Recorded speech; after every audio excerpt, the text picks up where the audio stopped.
শুভেচ্ছা সবাইকে। আজ আমি ঝিঙে আলু দিয়ে ট্যাংরা মাছ রান্না করব। এর জন্য আমি ট্যাংরা মাছগুলোকে আগেই ভেজে রেখে দিয়েছি, এইটা আর ক্যামেরায় দেখানো হয়নি। আর এখন আমি একটা কড়াইয়ে সামান্য তেল দিয়ে, আমার তরকারি রান্না করার জন্য পরিমাণ মতো তেল দিয়ে, তারপরে আমি পেঁয়াজ কুচি ভেজে নিয়ে এখানে আমি সবজিগুলো মশলা সহ দিয়ে দিলাম। আমি এই সবজিগুলোকে আগেই মশলা দিয়ে মেখে রেখে দিয়েছিলাম। মশলার মধ্যে দিয়েছি হলুদ গুঁড়ো, মরিচ গুঁড়ো আর সামান্য একটু পাঁচফোড়নের গুঁড়ো, আর কিছুই দিইনি। আর লবণও দিয়ে দিয়েছিলাম। এখন এগুলোকে একটু ভালো করে কষিয়ে নেব। আর চুলার আগুনটা একটু কম রেখে এগুলোকে একটু পরপর ঢেকে দেবো, আবার ঢাকনাটা তুলে নেড়ে ছেড়ে দেবো। এভাবে করেই আমি ভালো করে এটাকে কষিয়ে নেব। আর এই কষানোর মধ্যেই যাতে আমার সবজিগুলো সেদ্ধ হয়ে যায়, এটা খেয়াল রেখেই আমি কষানোটা করব। এটা আপনারা দেখতেই পাচ্ছেন, আমি কিছুক্ষণ পরপর নেড়ে ছেড়ে দিচ্ছি। চুলার আগুন কম রেখে আর ঢেকে দিয়ে দিয়ে রান্না করলে রান্নার স্বাদটা নাকি ভালো হয়, শুনেছি অনেক জায়গায়। এই জন্য আমি এইভাবেই রান্না করি। হয়তো এভাবে রান্না করলে একটু সময় বেশি লাগে, কিন্তু রান্নাটা যত্ন নিয়ে করা হয়, এটা আমারও বিশ্বাস।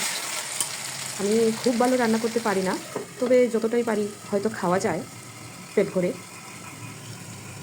আর যাই পারি না কেন বা যাই রান্না করি না কেন, আমি একটু সময় থাকলে একটু যত্ন নিয়েই রান্না করার চেষ্টা করি, এইটুকুই আর কি। তাই আপনারা দেখতেই পাচ্ছেন, আমি কিছুক্ষণ পরপর ঢেকে দিচ্ছি, আবার ঢাকনাটা তুলে সবগুলো উপকরণ ভালো করে নেড়ে ছেড়ে দিচ্ছি, যাতে কড়াইয়ের নিচে লেগে গিয়ে মশলাগুলো পুড়ে না যায়। এখন আমার সবগুলো উপকরণ কষানো হয়ে গেছে। পরিমাণ মতো জল দিয়ে দিলাম ঝোলের জন্য। যেহেতু আমি একটু ঝোল ঝোল রেখেই রান্না করবো, এই জন্য একটু বেশি জল দিয়ে দিলাম, তবে জাল হয়ে আর একটু কমে যাবে।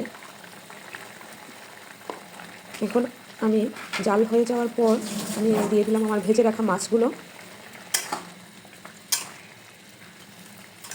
এগুলো দিয়ে আমি আবারও ভালো করে একটু নেড়ে ছেড়ে মিশিয়ে দিয়ে দেব।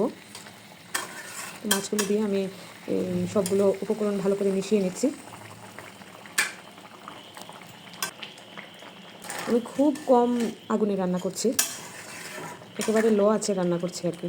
আচ্ছা, যাই হোক, এখন আমি একটু পরপর নেড়ে ছেড়ে দিচ্ছি।